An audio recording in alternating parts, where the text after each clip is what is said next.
شیخ صاحب زه یو مجاهد یم،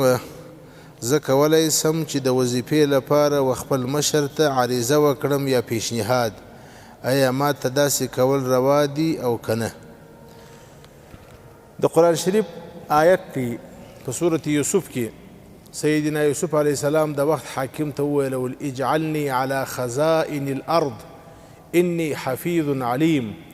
ما ته وزارت خزانه راکه، زه په دې باندې پوه یم او حفاظت یې کوم، په طریقه یې استعمالوم. د دې مبارک آیت په تشریح کې حضرت مفتی محمد شفیع صاحب رحمه الله پر تفصیل کړی دی. هغه فرمایي چې د دې آیت کریمه څخه داسې معلومیږي چې یو سړی غوښتنه کولی شي. خو بل حدیث شریف کې بیا راځي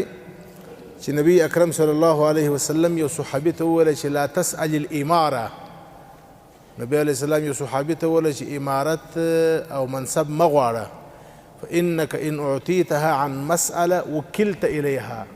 که دې په خوله وغوښتي بیا الله پاک نصرت نه در سره کوي، بیا به الله پاک تا منصب ته سپاري، او که چیرې تا نه وغوښتي په بل چا در باندې وتپوي نو بیا الله پاک ستا سره نصرت او کومک کوي. ابو موسی اشعري رضی الله عنه فرمایي، د بخاري شریف روایت دی، وایي زما یو دوه د اکا زامنو د تره زامنو ما ته وویل چې موږ د نبي علیه السلام ملاقات ته بوځه. ما چې کله ملاقات ته راوستله نو هغه د ملاقات په اخر کې نبی علیه السلام ته وویل چې استعملنا یا رسول الله، یا رسول الله موږ ته یې وظیفه راکړه. حضرت قسم ورته وخوړی چې زما د قسم مې موږ هغه چا ته وظیفه نه ورکوو څوک چې وظیفه په خوله باندې غواړي. او بل روایت کې ترمذي شریف راځي چې نبی علیه السلام یو صحابي ته وویله چې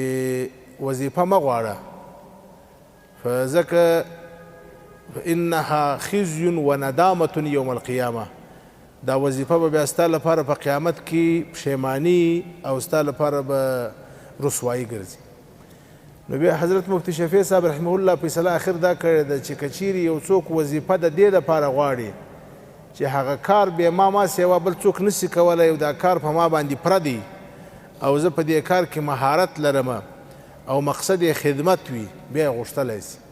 او که چیرې دا نیت وي چې جیب ډک کړمه، پیسه پیدا کړمه، یو منصب دی آمدن ترلاسه کړمه، په دغه نیت باندې بیا غوښتل ناجایز دي، نه دی روا.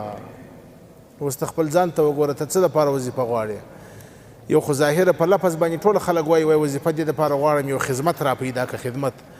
نو که د خدمت نیت وي، د الله او د رسول نیت وي، د دین نیت وي، او دا د یقین وي چې زما ما سیوای بل څوک نسي کولی دا کار، د دواړه شرطه بیا یې غوښتلی شي. او که د جیب ډکېدو نیت وي نو بیا نه دی جایز.